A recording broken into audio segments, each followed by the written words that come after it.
Welcome to the second of 3 narrated PowerPoints on plate tectonic theory. And what this slide does is summarize the 4 main types of plate boundaries that you want to be familiar with. Starting out with convergent boundaries, you can see that they kind of subdivide into 2 major subtypes, including subduction zones and collision zones. Subduction zones always involve an oceanic plate, that is a plate topped by oceanic crust, subducting underneath either a continental plate or another oceanic plate. So we have 2 types of subduction zones, ocean-continent and ocean-ocean. Ocean-continent subduction zones occur right up against the edges of various continents, including South America. On the other hand, ocean-ocean subduction zones, as the name implies, happen out in the middle of the ocean, where one oceanic plate subducts beneath another. Collision zones, on the other hand, are nothing more than zones of continent-continent convergence without subduction, as we'll see. Okay, the second type of plate boundary is a divergent boundary where the plates are moving away from one another. And then finally, we also have transform boundaries where the plates are slipping sideways past one another. Here's a more detailed diagram of a subduction zone. This happens to be the Cascadia subduction zone that exists off the coasts of Northern California and Oregon and Washington. In this case, we have the Juan de Fuca and the Gorda plates subducting eastward underneath the North American plate. And by the way, that subduction zone begins roughly about here. That's Cape Mendocino in Northern California, and stretches all the way on up into Oregon and Washington. So as the plate subducts, it eventually sweats out water that gets pulled into Earth's interior. At least at first, the plate itself doesn't melt, but instead, by releasing water, that water weakens minerals in the overlying plate, and that's where the melting actually begins, not in the subducting plate itself, but just above the subducting plate in what's called the mantle wedge. But we'll get into that more when we cover igneous rocks. For now, just appreciate that one way we recognize the presence of a subduction zone is with a long, narrow, trough-like feature on the seafloor, partially or completely filled up with sediment. That's called a trench. And then inboard from the trench, meaning from the trench moving into the non-subducting plate, we have a whole chain of volcanoes right here. This is called a volcanic arc that more or less parallels the trench. So 2 important features associated with subduction zones include trenches and volcanic arcs. Collision zones, in contrast, involve 2 continental plates.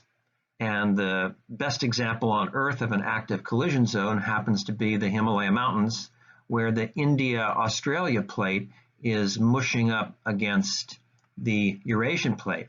But because both the India-Australia plate and the Eurasian plate are continental plates, then we don't get subduction in this case. What we're seeing here is not active subduction. This is actually a remnant of the subducting slab that was diving beneath Eurasia before India made contact with southern Eurasia.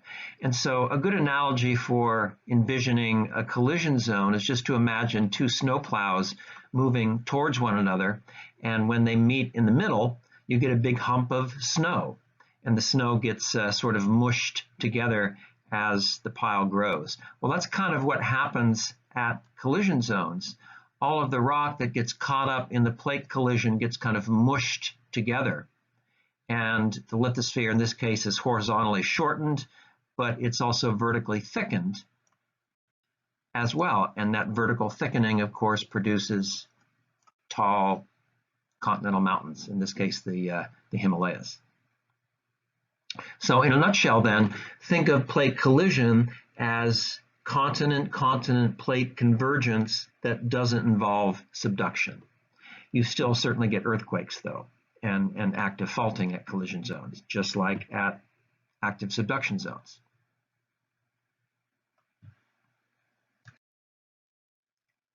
Okay, at divergent boundaries, you're already familiar with the idea that this is where the plates move apart, and this is literally where new oceanic lithosphere forms.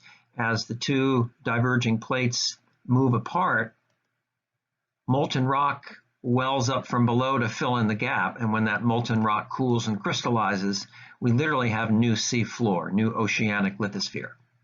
And as time goes by, you can see that the ocean basin itself gets wider and wider and wider.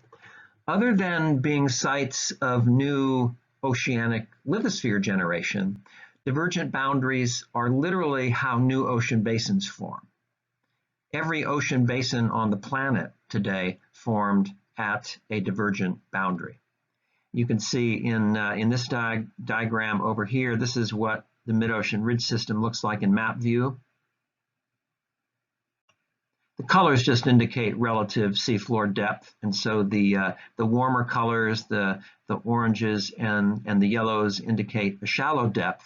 That's where the mid-ocean ridge sort of sticks up above the surrounding seafloor a little bit, and then the blues and especially the dark blues represent deeper seafloor depths as we move away from this central sort of chain-like feature, or ridge, actually, in fact, called the mid-ocean ridge. Okay, so two really important things about divergent boundaries. This is where the plates move apart, and this is where new sea floor, that is new oceanic lithosphere, forms. And it's also where new ocean basins are created, and also where ocean basins are widened. And then finally, we have transform boundaries where two plates slip sideways past one another. A couple of examples in the world, there are many, but these are just two, where we have active transform boundaries, including, these examples include the San Andreas Fault, east of San Diego, 90 or 100 miles, and also the Dead Sea transform boundary in the Middle East. And we tend to get lots of earthquakes at transform boundaries, lots of active faulting, but not too much in the way of volcanism. It's primarily only at subduction zones and divergent boundaries that we get plate boundary volcanism. Okay, well, on to California tectonics. And what's incredible about the Western United States in general and California in particular is that we have all three types of plate boundaries, including convergent, transform, and divergent. So starting up here around Cape Mendocino, that's where the Cascadia subduction zone begins, and we have the Gorda and Juan de Fuca plates subducting eastward underneath the North American plate. South of Cape Mendocino, all the way through much of California down into what's called the Salton Trough east of San Diego, and ultimately stretching into the Gulf of California, we have both a transform and a series of divergent plate boundaries. From roughly Cape Mendocino to El Centro, Palm Springs area, we have primarily a transform boundary. And here in California, that transform boundary is called the San Andreas Fault. And then south of Palm Springs and El Centro, in that area, Imperial Valley, Coachella Valley area, the plate boundary becomes a little bit more complicated. As you can see, it sort of breaks up into a series of both transform boundaries, which are the black lines, and divergent boundaries, which are the red bands. There's a very good reason for that, and we can actually make sense of California geology in a very elegant way using the plate tectonic model. In this case, we have a divergent boundary to the north and then a whole series of divergent boundaries to the south. So that's the sort of boots on the ground reality. Over here, I'm gonna show you a simplified model. This is the divergent boundary to the north. It's known as the Gorda Ridge. And then the divergent boundary, or rather a whole series of divergent boundaries to the south, are collectively known as the East Pacific Rise. And what I want you to notice here is that as a consequence of plate divergence here and here, it must be the case that in between these two sites of plate divergence, that's where we get transform plate motion. And in fact, this style of transform motion is called a ridge-ridge transform. And the San Andreas Fault is a world-class example of a ridge-ridge transform. So there and there, they're the two divergent boundaries, and it's in the middle where we have the transform boundary. Okay, I wanted to show you a quick animated version of a so-called ridge-ridge transform. So watch the area inside the yellow box as we start this.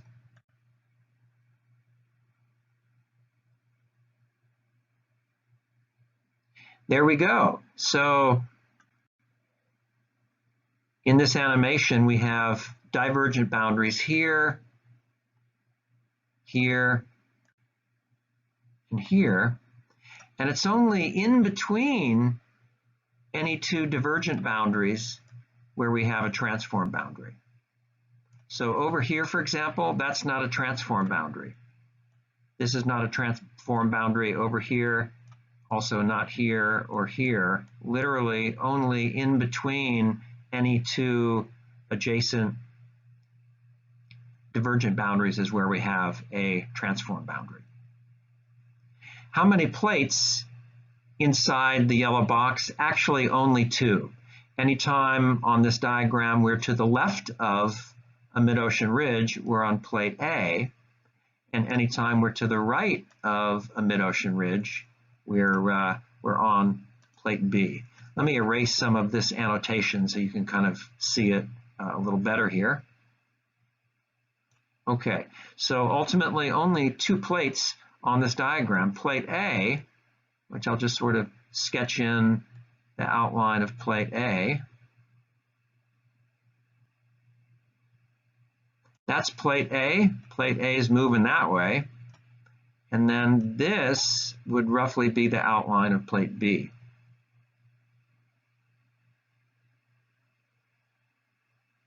And plate B is moving that way. And again, it's only in between any two ridge segments, here and here, for example, that we have what's called a ridge-ridge transform plate boundary.